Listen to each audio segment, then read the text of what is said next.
Screen presenting the covenant. इस कहानी की शुरुआत में बताया जाता है कि 17th सेंचुरी के मिडल में बहुत सारे विच परिवार को इंग्लैंड और फ्रांस में मार दिया गया। इसीलिए कुछ विच परिवार अपनी जान बचाने के लिए अमेरिका आ गए, जो अपनी जान बचाने के लिए अपनी पहचान और शक्तियों को छुपा कर रहने लगे।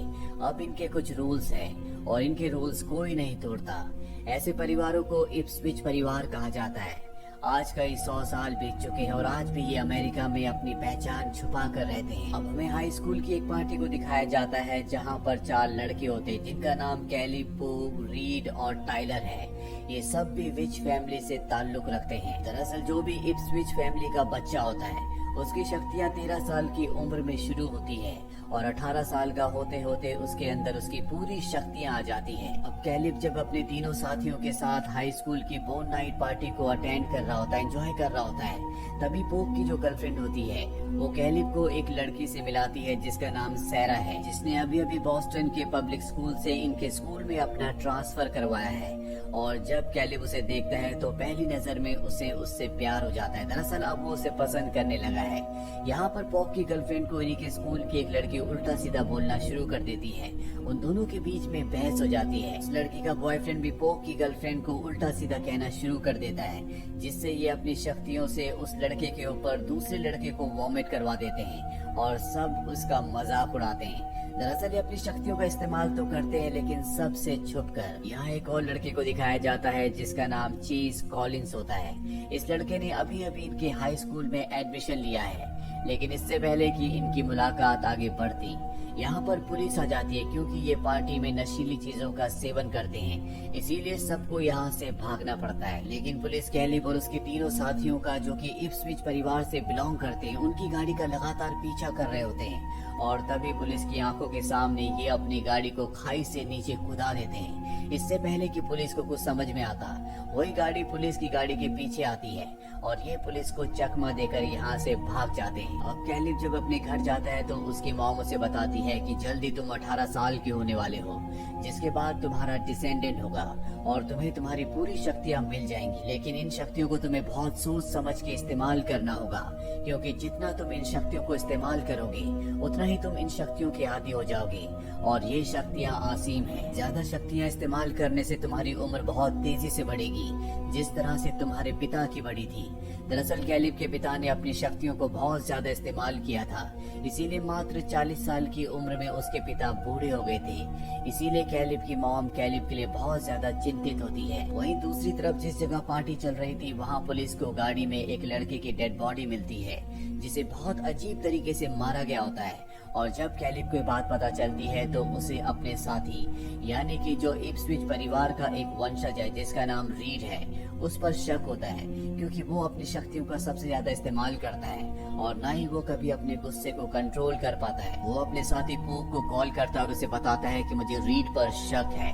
और तभी वो देखता है कि उसके बगल वाली सीट में वही लड़का बैठा हुआ है जिस लड़की का एक रात पहले किसी ने खून कर दिया था, यानी कि ये उसकी आत्मा है।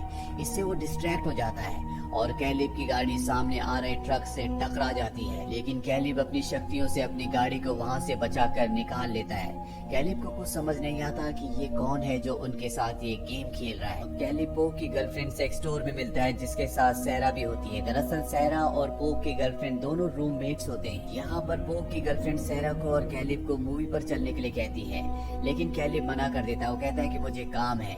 ये सुनने के बाद सैरा भी मना कर देती है, क्योंकि सैरा भी कहीं न कहीं उसे दिले दिल पसंद करती है। और इसके बाद सैरा को कैलिब अपने साथ ड्राइव पर ले जाता है, जहाँ पर वो एक बहुत ही पुराने घर के सामने गाड़ी को रोक देता है। वो सैरा से कहता है कि मुझे काम है, मैं जल्दी वापस आ जाऊंगा। और इसके बाद वो सैरा को गाड़ी में छोड़कर उस घर के अंदर चला जाता है, जहाँ पर कैलिब के पिता रहते हैं, जो बहुत जल्दी अपनी ज्यादा शक्तियों को इस्तेमाल करने की वजह से बूढ़े हो गए हैं। कैलिब उन्हें यहाँ पर उनकी दवाइयाँ देने के लिए आता है। इसके बाद कैलिब यहाँ से निकल जाता है और वो सैरा के साथ एक नाइट क्लब में जाता है, जहाँ पर कैलिब के बाकी दोस्त भी होते हैं। और तभी यहाँ पर रीड का कुछ लड़कों से झगड़ा हो जाता है। वो अपनी शक्तियों का इस्तेमाल ना करे, इसीलिए कैलिब उसे अपने साथ बाहर ले जाता है और उसे समझाने की कोशिश करता है। लेकिन रीड के अंदर बहुत ज्यादा गुस्सा है, इसीलिए कैलिब की कोई बात नहीं सुनना चाहता। वो कैलिब के ऊपर अपनी शक्तियों से हमला कर देता है। लेकिन कैलिब इन चारों में सबसे बड़ा है, इसीलिए उसके अंदर सबसे ज्यादा शक्तियाँ हैं। वो अपनी शक्ति से रीड को दूर फेंक देता है। इसके बाद रीड यहाँ से चला जाता है और अब कैलिब को पूरी तरह से विश्वास हो जाता है कि जिस लड़के को मारा गया था, जिसकी बॉडी गाड़ी में मिली थी, हो ना हो उसे रीड नहीं मारा है। वहीं रात को सैरा को दिखाया जाता है जिसके बेड के चारों तरफ बहुत सारी मकड़ियां आ जाती हैं। उन्हें देखकर वो डर जाती है, उसे कुछ समझ नहीं आता कि ये मकड़ियां कहाँ से आई और अगले पल उसकी आंखें खुल जाती है। दरअसल वो ये एक सपना देख रही थी। अगले दिन वो स्कूल की लाइब्रेरी में जाती है जहाँ पर वो मैजिक की एक किताब को पढ़ती है जिसमें मकड़ियों का जिक्र होता है, जिसे पढ़ने के बाद उसे समझ में आ जाता है कि उसके साथ कुछ न कुछ गलत हो रहा है। दरअसल सहरा और कैलिब अब दोनों एक दूसरे से प्यार करते हैं, ये दोनों के दोनों रिलेशनशिप में हैं। वहीं दूसरी तरफ हमें कैलिब को दिखाया जाता है जो अपने एक दूसरे स्टूडेंट जिसका नाम चेज है, जिसने अभी अभी स्कूल में एडमिशन लिया है, उसके साथ स्विमिंग की रेस करता है। और जब ये दोनों के दोनों रेस कर रहे होते हैं तभी कैलिब देखता है कि चेज की आंखों का रंग बदल गया।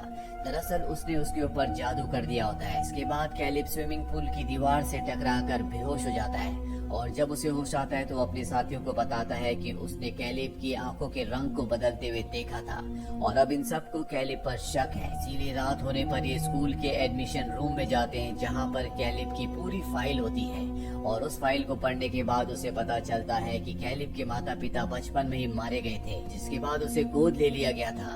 पर इसी साल जब वो 18 साल का हुआ तो वो भी मारे गए और अब इन्हें कैलिब पर पूरी तरह से शक है कि हो न हो वो भी इन्हीं में से एक है और इस बात का अब ये किसी भी कीमत पर पता लगाना चाहते हैं। दरअसल इप्सविच के जितने भी खानदान हैं उन सब की डिटेल्स की एक जादुई किताब है और अगर इन्हें चेस के बारे में पता लगाना, उसका सच जानना है तो इन्हें उस किताब तक पहुंचना होगा। वहीं अगले दिन स्कूल में प्रिंसिपल चेस को बुलाते हैं और उसे कहते हैं कि हमारे स्कूल के जिस स्टूडेंट की बॉडी कार में मिली थी उसी कार के पीछे तुम्हारा आई कार्ड भी था, ये आई कार्ड वहाँ पर कैसे आया?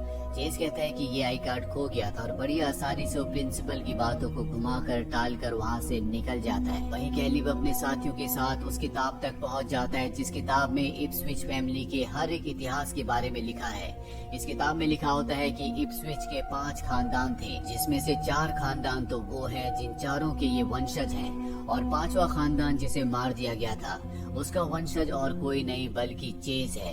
इन्हें पता चल चुका है कि चेज भी इन्हीं में से एक है। यहाँ पर कैलिब को रीड पर शक होता है कि अब तक जो भी घटनाएं हुई है उन सब के पीछे रीड का हाथ है, लेकिन रीड यहाँ पर कसम खाता और कहता है कि आज तक जो कुछ हुआ है उसमें मेरा कोई हाथ नहीं है, मैंने कुछ भी नहीं किया।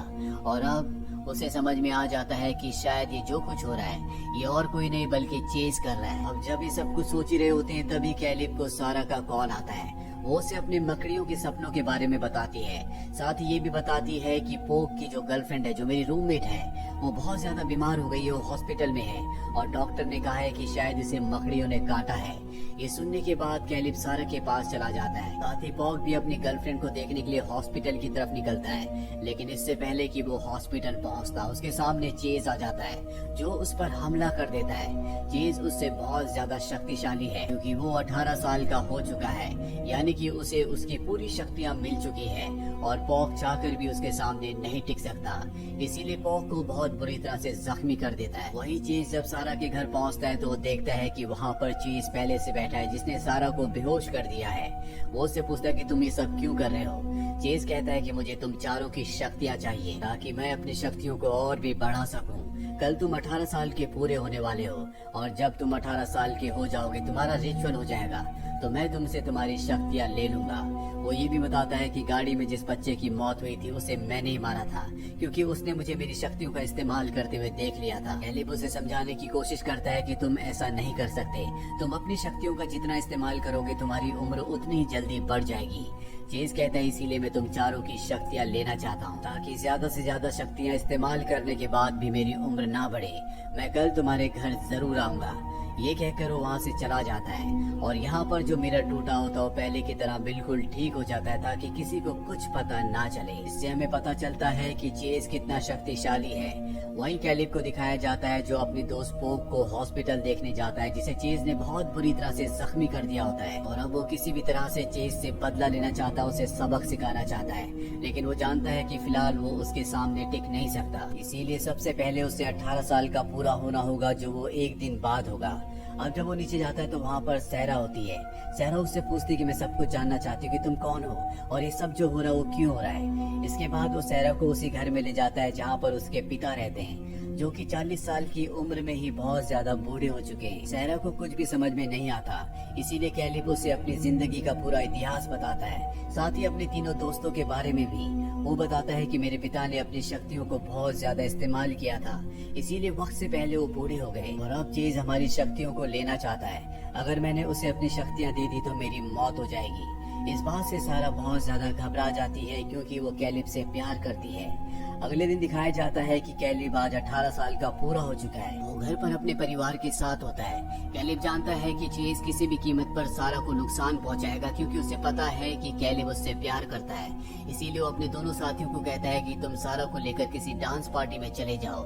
चेज चाहकर भी भीड़ में अपनी शक्तियों का इस्तेमाल नहीं करेगा। कैलिब की बात मानकर उसके दोनों दोस्त सारा को लेकर वहाँ से निकल जाते हैं और खुद कैलिब चेज का सामना करने के लिए जंगल की तरफ निकल पड़ता है जहाँ पर वो रहता है। और जब वो उस जगह पहुंचता है तो देखता है कि चेज ने वहाँ पर सारा को बंदी बना रखा है। दरअसल उसने उसके दोनों दोस्तों को हराकर सारा को किडनैप कर लिया है और अब यहाँ पर चेज और कैलिब के बीच में भयानक फाइट होती है। दोनों के दोनों अपनी अपनी शक्तियों का इस्तेमाल करते हैं, लेकिन फिर भी कैलिब चेज की शक्तियों के सामने टिक नहीं पा रहा होता क्योंकि अभी तक उसका रिचुअल नहीं हुआ, जो कि 11:12 पर होगा।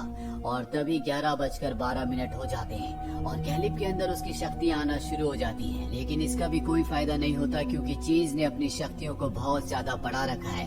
वो अब भी पूरी तरह से कैलिब को कंट्रोल कर लेता है।